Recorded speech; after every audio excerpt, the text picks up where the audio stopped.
This will be part 2 of line plots, where we're going to talk about how do we make them and how do we use them.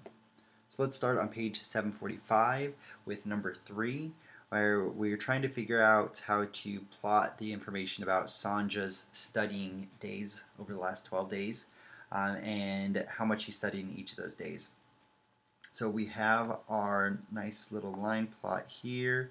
You can see the line plot, we've got titles, we've got everything labeled, so we're good to go. And we're going to use this data here to put on our line plot. So what you can do is you can start off, sometimes I like to start in the data and say, well, I've got 1/4 here, and I see 1/4, so I'm going to put an X there. So get rid of that one. This is not 1/4, that's not 1/4, that is not, that's not. Aha, another 1/4. Cross that out, give it another X here, not 1/4, aha, 1/4. Let's get rid of that. Not 1/4, yes, another 1/4, almost bingo. And no 1/4, no 1/4. So then this opens me up to move to the next one. Well, let's start with 1/2 here. Okay, let's get rid of that. Oh, 1/2 or 2/4, so that counts. This is 1/2, excellent, so we'll cross out that one. Not 1/2, not 1/2, is 1/2. See you later. And not 1/2, not 1/2. Aha, 1/2. Last one there. So you can see I've got 4 X's on this side for this one, 4 X's here, and then I can move on to my next spot of data. Well, next one looks like it's 3/4, so get rid of that 3/4. X, this is also 3/4, great. See you later. This is also 3/4, fantastic. And then, no more 3/4, but I do have one last data point that I need to put on there, so let's put on 1/2 or 4/4, so I'll put an X there. Now here is my line plot, and I can use this line plot to answer questions about the data, such as, which time interval was least frequent as a study time for Sanja? Well, if we looked at the data, I can see by how many X's are in each row which one was the most frequent. It looks like 1/4 an hour and half an hour are the most frequent, but the least frequent is going to be 1 full hour.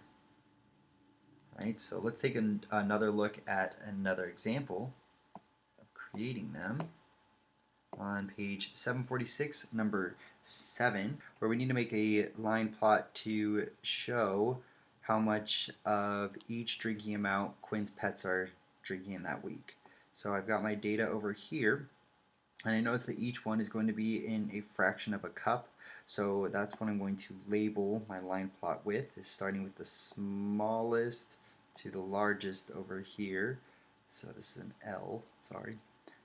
Smallest is going to be 1/8, then I see it's 2/8, then I look through, I see 4/8, see 5/8, 6/8, sorry about the sloppiness, and last, well, I know if I have 8 out of 8, that's the same thing as or 1. And now I have to look through the data and plot. So I know 1/8 is my lowest. Let's start with that. 1x. Let's see, another 1/8. 2 x's. Another 3. And the last one, 4.